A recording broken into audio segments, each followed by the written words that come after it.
I believe somebody knows that this morning.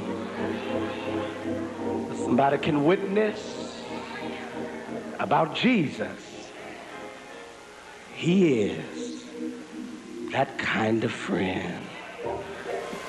May the Lord bless every one of you this morning, all of my Father's children. To the pastor, ministers, officers, and members and friends of this great church that are assembled here this Sunday morning, and to that vast audience of you who are sharing this most momentous occasion, celebration of the first year television ministry, an anniversary.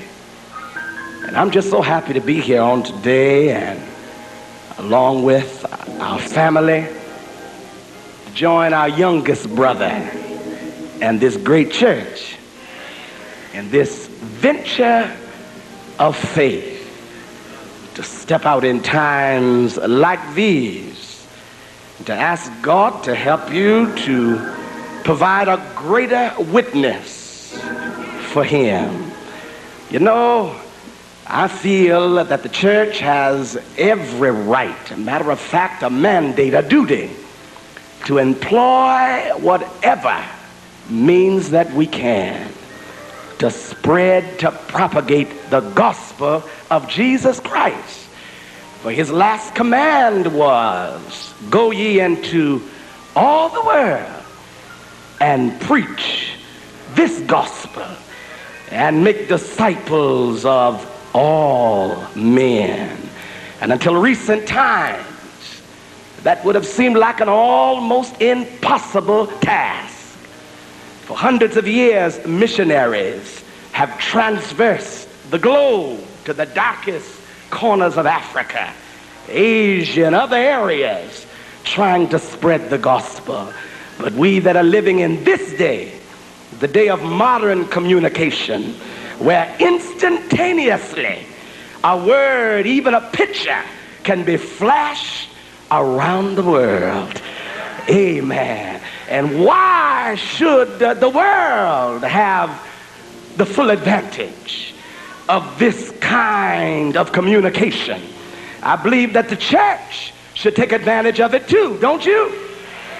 And we have now the opportunity, and we are challenged to spread this gospel everywhere. And the Bible tells us, you know, if you're looking for an end to all of this trouble and strife and evil that is in our world today, if you're looking towards the coming of Christ, who will usher in an age of utopia, a paradise, a time of peace and joy and love, let's keep spreading the gospel. For the Bible said that until this gospel has been preached unto the ends of the earth, the end cannot come. Everybody should have opportunity to hear this gospel.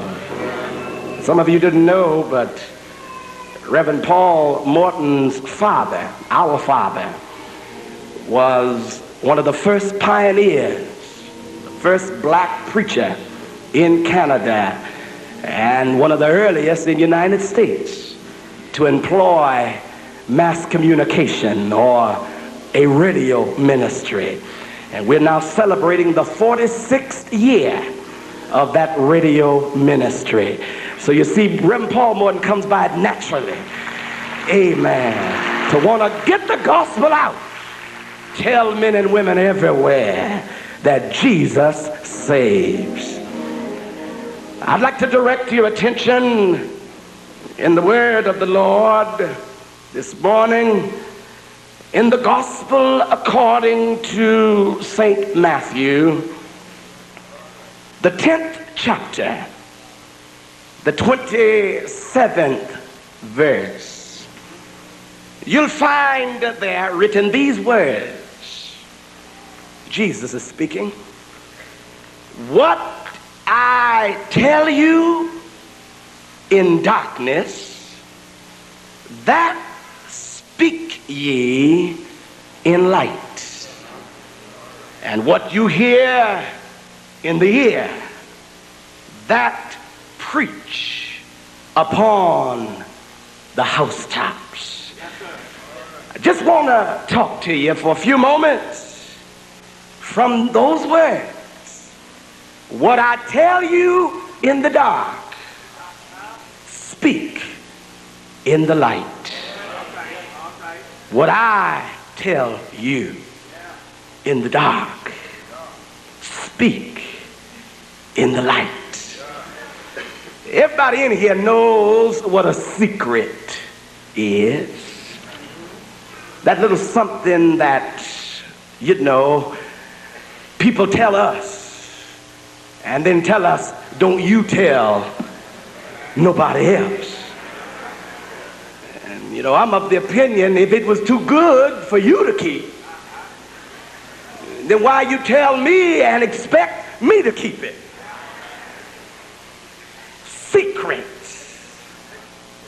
Secrets.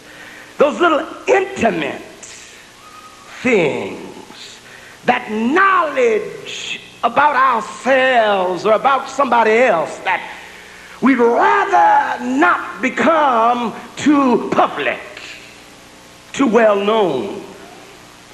Secrets.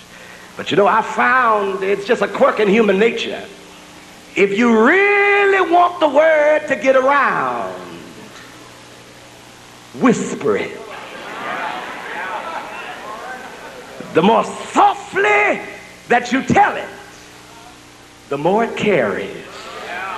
Oh yeah, some of you know what I'm talking about. Amen. If you want a message to get out, broadcast it. But tell somebody, I want to tell you a little secret. Don't you tell anybody else. And honey, before the day is over, the whole town may know it. Talking about secrets. Jesus is having a conversation here with his disciples. He's coming, well, we might say, towards the close of his 3-year earthly ministry. Jesus was used to preaching to the large crowds. Thousands would gather on hillsides way out in the wilderness to hear his words. So fascinated were they, engrossed in his teaching, that on more than one occasion the Bible tells us they lost all